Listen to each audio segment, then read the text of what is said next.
નમસ્કાર TV9 સમાચાર સાથે હું છું માનસી સોની અને સૌથી મોટા સમાચાર અત્યારના મળી રહ્યા છે। જયેશ રાદડિયાની જીત માટે દિલીપ સંઘાણીએ મહત્વની ભૂમિકા ભજવી હોવાની જાણકારી દિલીપ સંઘાણી મનસુખ માંડવિયાએ અમિત શાહને રજૂઆત કરી હતી।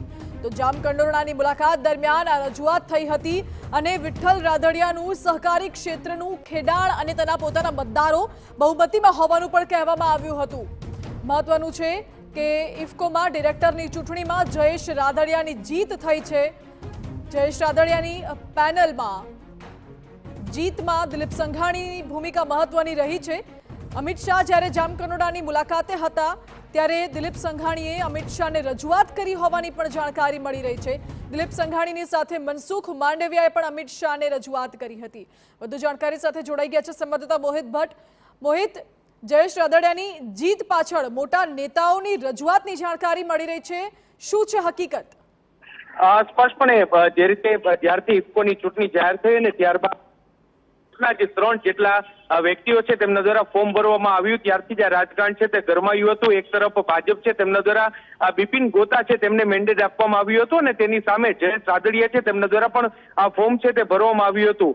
આખા મામલામાં સવાલ એ હતો કે આ અંગે ફોર્મ કોણ પરત ખેંચશે, પરંતુ તે દરમિયાન જ અમિત શાહ છે તેઓ સૌરાષ્ટ્રની મુલાકાતે આવ્યા હતા અને ખાસ કરીને જામકંડોરણા જયેશ રાદડિયાના ઘરે જ્યારે તેઓ જમવા માટે ગયા હતા તે દરમિયાન જ દિલીપ સંઘાણી છે તેમને આ આખી ચૂંટણીમાં મહત્વની ભૂમિકા ભજવી છે અને દિલીપ સંઘાણી અને મનસુખ માંડવિયાની હાજરીમાં જયેશ રાદડિયા દ્વારા આ રજૂઆત છે તે અમિત શાહને કરવામાં આવી હતી કે સૌરાષ્ટ્રમાં ઘણા સમયથી સહકારી ક્ષેત્રે જયેશ રાદડિયાનો દબદબો છે ને ઇફકોના જે મુખ્ય મતદારો છે તે જયેશ રાદડિયાના સમર્થક છે, એટલા માટે જ આ સીટ પર જયેશ રાદડિયા ઉમેદવારી કરવો જોઈએ અને એટલું જ નહીં પરંતુ તેની જીત પણ નિશ્ચિત માનવામાં આવી રહી છે અને તેના આધારે જ જે એક મૌખિક સંમતિ આપવામાં આવી હોય તેવું હાલ સામે આવી રહ્યું છે અને દિલીપ સંઘાણીની મહત્વની ભૂમિકાના કારણે જ જે ભાજપની મેન્ડેટ વિરુદ્ધ જયેશ રાદડિયા છે તેનો વિજય થયો છે।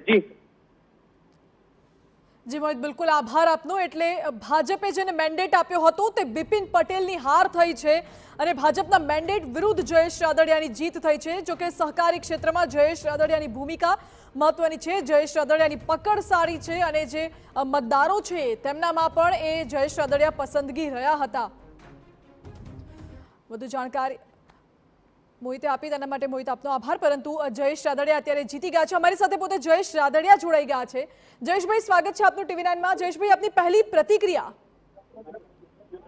દેશની ટોચની સહકારી સંસ્થા ઇફકોનું આજે મતદાન હતું અને ભવ્ય વિજય થયો છે, એટલે સહકારી ક્ષેત્રના સૌ આગેવાનો, મારા RGB મેમ્બર્સ અને ખેડૂત સભાસદોનો બધાનો આભાર વ્યક્ત કરું છું કે આવડી મોટી સહકારી સંસ્થાની અંદર ખૂબ સાથ અને સહકાર આપ્યો છે।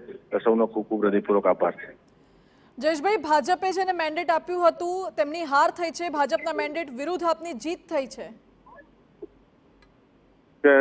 સહકારી સંસ્થા દેશની ટોચની સહકારી સંસ્થા છે। હું પણ ભારતીય જનતા પાર્ટીનો કાર્યકર્તા છું, ધારાસભ્ય છું અને જ્યારે સહકારી ક્ષેત્ર અને દેશની ટોચની સંસ્થા એમાં કીધું કે બધા સાથે સહકારી માટે આભાર વ્યક્ત કરું છું અને આજની તારીખે પણ ભારતીય જનતા પાર્ટીનો હું સક્રિય કાર્યકર્તા છું અને ભારતીય જનતા પાર્ટી માટે સૌ અમે સાથે મળીને કામ કરતા હોઈએ છીએ। જી જયેશભાઈ, આપનો આભાર। ખાસ વાત એ છે કે જયેશ રાદડિયાની જીત પાછળ જવાબદાર કોણ છે તો TV9 પાસે એની મહત્વની જાણકારી છે।